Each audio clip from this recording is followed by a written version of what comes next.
They say you are what you eat, so I don't eat chicken feet. But I love me some of Grandma's pickled beets. Well, cut it up, put it in the pan, throw it over your shoulder and see where it lands right here in Farmer's Kitchen. Maters, taters, beans and corn, the cows in the barn and the sheep's been shorn, kids in the barnyard chasing Grandpa's chicken.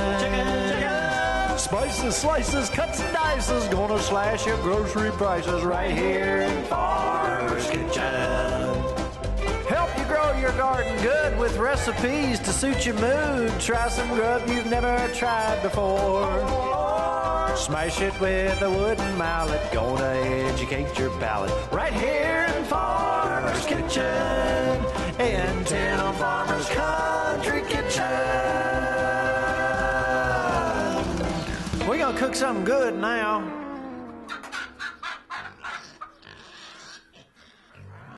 Hello and welcome to Tim Farmer's Country Kitchen. We're setting out tonight. Nice breeze blowing. Cooled down a little. Look at our rhubarb plant growing here. Is it? Wow. Yeah, it's not a rhubarb plant. Don't look like rhubarb. Let's talk about rhubarb. When you were a kid, when you heard the word rhubarb, what did you think? Grandma's rhubarb pie. Exactly. We don't script anything here, but I was fascinated to. That's exactly what I was said. Grandma. Yes. When you think about rhubarb, you think about Grandma. Right.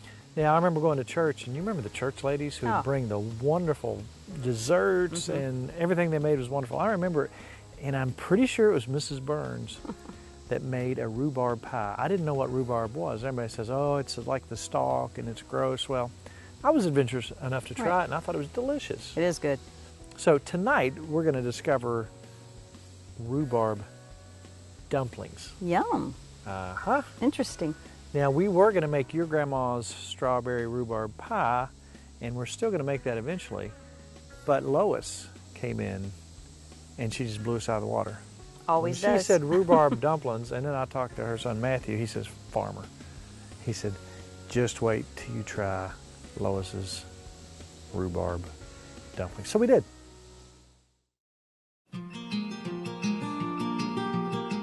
I want you to look where we are today. We're back in Lois's kitchen. Now, what happens when we go to Lois's kitchen? Good stuff. Probably the best jam cake I've ever had in my life. One of the things that you've done, one of the many things you've done. It's almost getting that time of year, by the way. I'm just saying. Award-winning, yum yum, can't beat it. But today, it's something a little old-fashioned. What are we having?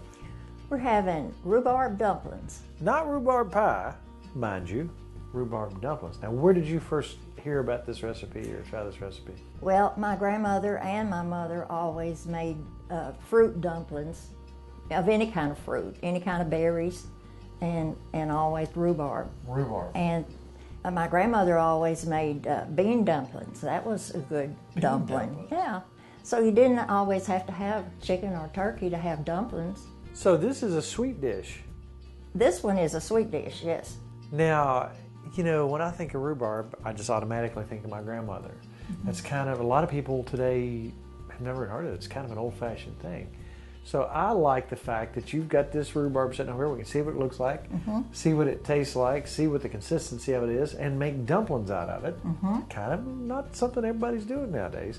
Well, I'll tell you what, I'm going to kind of stand out of the way and watch you take this rhubarb and make some dumplings out of it. Okay. Because All I right. know it's going to be good if it's coming from your kitchen. Well, thank you. I appreciate the compliment.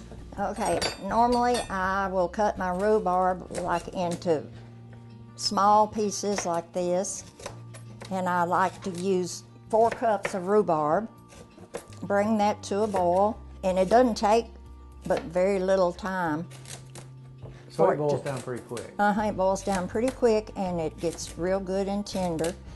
I'll use 4 cups of rhubarb, 4 cups of water, and 1 cup of sugar. And you might think that that's not enough sugar, but it really is. And I guess if it's not sweet enough for some people, they can add sugar to it. And then I make a dough. I use 2 cups of flour, 1 teaspoon of salt, and this is a half a cup of shortening and 2 tablespoons of cold butter. And that has to be good and cold. And then you go to adding water 4 tablespoons of water, So the butter needs to be cold and the water needs to be cold. and the shortening needs to be cold. Okay. And that's the way we make Now, let our me ask you dough this. for the dumplings. By chance, the way you make your chicken and dumplings too? So these are dumplings, period. These are dumplings, period. So now we're ready to roll this out. We'll get this going, bring it to a boil. Got to put a sleeve on my rolling pin here. Put a little flour on that so that it won't stick. And just start rolling. And you roll it to where it's very thin. My grandmother would now she was the one, of course, that I first saw doing that. She would use her biscuit dough, actually left from breakfast, what was left, and make those dumplings, the bean dumplings, and they were just great. Bean dumplings. Bean dumplings. As soon as this boils, then we'll start dropping dumplings in. What is the first time you remember helping out? Did you feel like you're a big shot? Well, I remember when they put electricity in our house, and I can remember the first little hand mixer that we had, and they let me mash the potatoes, and I think I was like 10 or 12 years old at that time, and that was big stuff. My mother was always a big cake baker, and my grandmother was a pie maker. Now, she made lots of fancy pies. You know, anything that was in season, she could make a pie out of it. So you're just cutting little 1.5 inch sections. So this is actually, I was thinking, anytime you do dumplings in a fairly long, drawn out process, this is a fairly simple, quick recipe. Very simple and very quick. My grandsons, when they were little, liked to come and drop the dumplings in it, like at Thanksgiving and Christmas time when That they was were their little. Yeah, they liked to do that. And one thing that I don't want ever to do is stir while the dough is cooking, because you just wind up with a lot of little pieces. But if you want your dumplings to stay in one piece, don't stir them until they're finished. Because you'll knock them apart. That's right.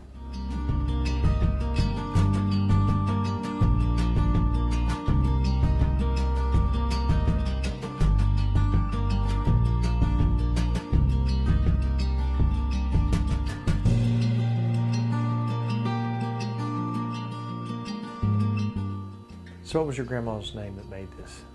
My grandmother's name was Molly Lane. Molly Lane. Mm-hmm. I like remembering where we came from, and I like to go back as far as I can. I think it's so cool to carry on that tradition. Mm-hmm. So let's thank Molly Lane for this recipe. Mm-hmm. That was hers. I'm going to take a big bite here.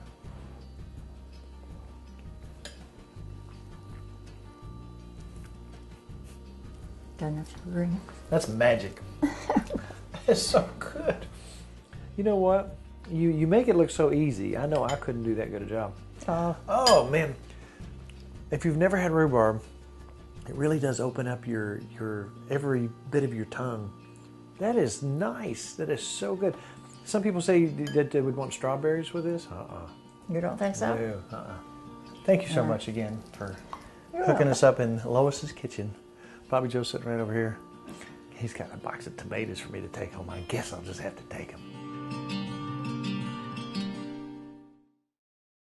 We were running around that day. You didn't get to try that, but you have to try that recipe because it's like some. Absolutely wonderful. She's a wonderful cook all around. Isn't she though? Yeah. We got a busy show for you tonight. You know, on the farm, it's such a mini little circle of life. You Right. have birth and you have death and you see these things and it's very sad. You may remember Sergio the stinky farm dog. Sergio, I guess he was probably pushing 17 years old. Yeah. And he was, bless his heart, he couldn't see, couldn't hear, Yeah. and he passed away. He was still happy though. He was a very happy man Yeah. up until the last minute. But almost immediately after that, we were blessed with a bunch Of puppies. of puppies. So there's the circle of life. And we're going to meet them here in a little while. And we're also going to show you something that's just hilarious. If you have had alpacas, you know what they do when it comes to water. I'm not even going to tell you what it does because you wouldn't believe me. But right before we do it, I'm going to tell you what he's going to do, and you'll say, he won't do that. Aren't you glad you got me Milton? Well, That's my favorite animal in the whole world. Yeah, you love that animal. I do love him. But Maggie has blessed us with a pile of puppies. Oh, they're adorable. But first, you want to find out more about rhubarb? I do. Where could you get some in Kentucky? Let's go right now to Scott County and visit with a fella who's not only growing rhubarb, but turkeys, chickens, cattle, sheep. My kind of guy. Yes.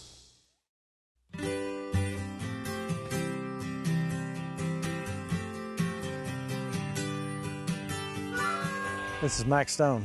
We're in Scott County. Scott County, beautiful soils. Beautiful. What's the name of your farm? Elmwood Stock Farm. You know, I was at our favorite store, and I said, I need some rhubarb. And they had some in stock, but I said, no, I want to go deeper than that. I want to find out about the plant. Great.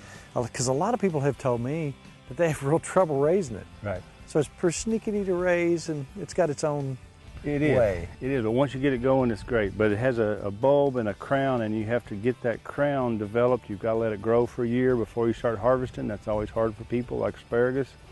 But once you get it growing, it has a big flower stalk, like a yucca or something. You rip that out, and all the growth goes towards the vegetation. And then you keep the weeds out of it, and once you get it established, it's as hardy as it can be. Now, stay away from the leaves, obviously. Yes, yep. You've got a little toxic. Right. Probably not enough to kill you, but you don't want to eat it. I think you spit them out before you eat enough to. But you go for the stalk, it looks like celery. And you know, the reason I was interested in this, because when I was a kid, I remember my grandmother, rhubarb pie, rhubarb this, rhubarb that. Right. It's kind of an old-fashioned thing, but it seems to be coming back. Well, if you look at old homesteads around, they all had a little bit of rhubarb, a little bit of asparagus, a little bit of Concord grapes kind of a thing. It's just what you did, and you put it up for the winter. So you can freeze it, you can take that stalk, but you use it in bases in sauces and desserts and all sorts of stuff. It's got an interesting taste and texture, doesn't it? It does, and people like add a lot of sugar, but no, don't add too much sugar. Sugar's not good for you. You know, there's honey and other things. There you go. Right. Now let's talk about your farm in general. You're fully organic now. Absolutely. Everything we do is certified organic. Which means? Means there's no synthetic fertilizers, no synthetic pesticides. We have the natural enemies that take care of the insects so that we don't have to spray. If the plant is healthy from the soil, then it can repel insects and it doesn't have the problems that it does if the soil is not right. Right. Now let's talk about beyond the rhubarb patch. There you go. There's a lot going on here. Oh, yeah. Tell me about some things that you do. You showed me some stuff in here that just blew my mind. There's some pre-made boxes of vegetables. Tell us about that program. So it's called a Community Supported Agriculture, CSA for short. We have customers that sign up in the winter and early spring that we guarantee them we're going to give them a box of whatever's seasonally available all summer. They have no idea what they're going to get. We don't even know until the day before.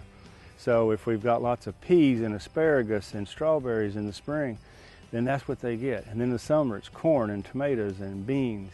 In the fall it's lettuces and kale. And so it's all about healthy eating. It's a nice balance of nutrients in that box. We give a newsletter with recipes and whatnot. So if I said to you, I want to be in this program, I can get a box a week. And it's a pretty hefty box. There's 3 different sizes, depending on how Gotcha. much you cook at home.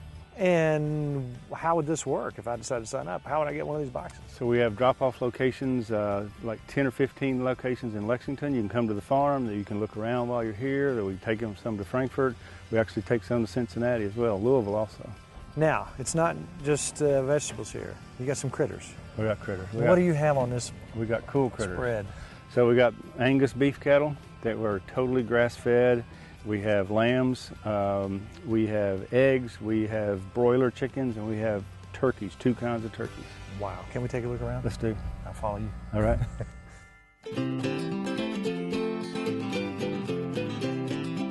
This is, September's right around the corner. Then before you know it, it's November. Right. What size will these be November? So the hens are like 7 to 10 pounds. Gotcha. And the toms will be like 12 to 17. They're sleeker, they're more dark meat, kind of like swordfish versus tilapia. It's a richer meat, you don't tend to eat as much.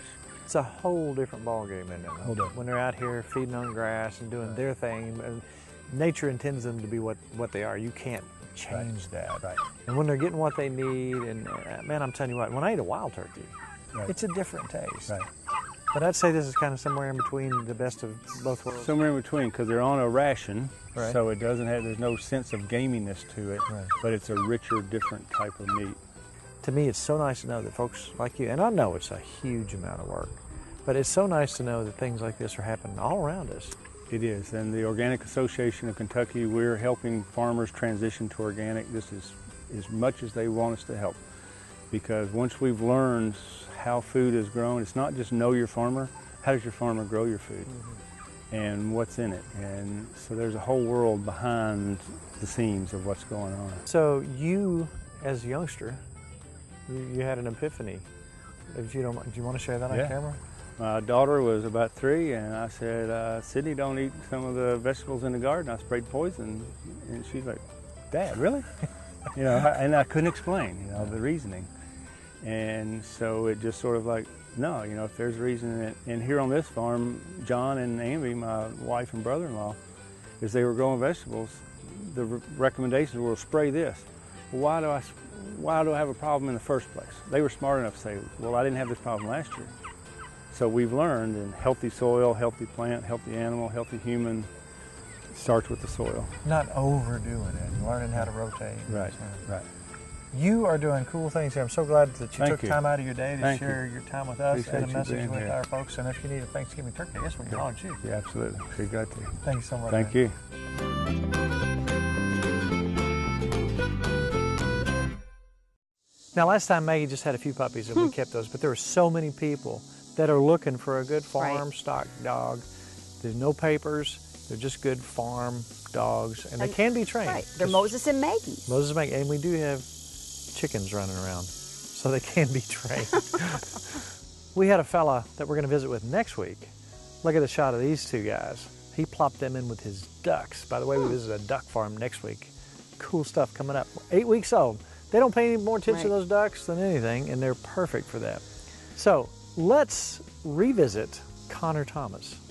Wasn't he amazingly talented? He is. Nice kid. We got such a good reaction. We're going to pop him on here. And you know what? He'll be on the Homemade Jam, which is coming up a new season this fall as well. But here's Connor Thomas with a little more thumb picking. This song is called Halfway Home.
All right, now if I told you what was going to happen, you might not believe me. I'm going to spray him. He's going to turn completely around. He wants it on every side. Then he's going to hit the deck on his knees, and then he's going to want some more. Now here he goes. Watch. There he goes. He loves this so much. Then he'll get back up. This is the Milty spray off. And in a little while, he will be so dirty. Elvina said it's hose hog. He's a little hose hog. And there's Millie. They're big buddies. When it's really hot out, he so enjoys this. Now it's time to get back up. Turn around. You didn't get this side yet. You got to get this side. Got to get the front. It's the weirdest thing. When we first saw him doing that, I thought, is this really happening? But now he expects it. When you have the hose, he's got to have a bath. So that's the Milty bath, the Uncle Milty bath. Now this is our girl Maggie, With your who baby. is giving us several little puppies. What's his baby? Some of them are like her. We've got 1, 2, 3, 4, 5 white, solid white ones like This Moses. is Sarah's. That's Sarah, yeah, Sarah and Brian. What's his name? Either going to be Moose or Mordecai. And their whole family watches the show. So guys, this is your baby.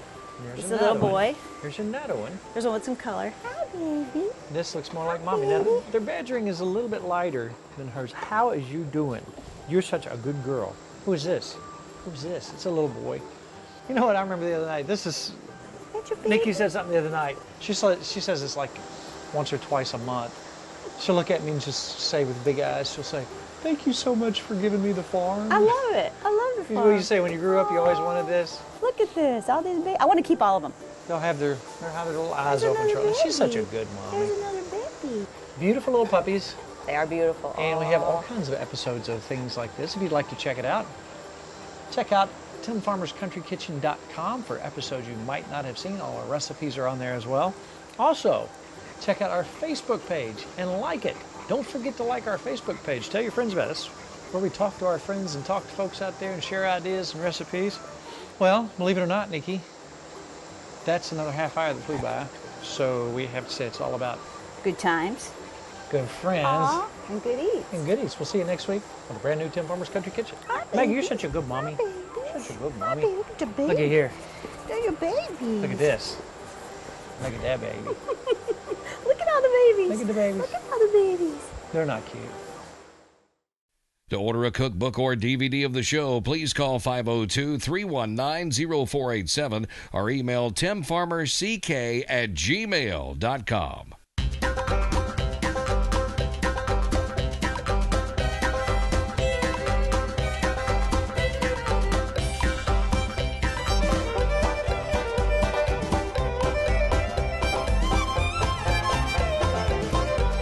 Special thanks to CKY, Canoe, Kentucky, Furniture World Superstore, Housewarmings, Lodge Cast Iron, Tater Knob Pottery and Farm,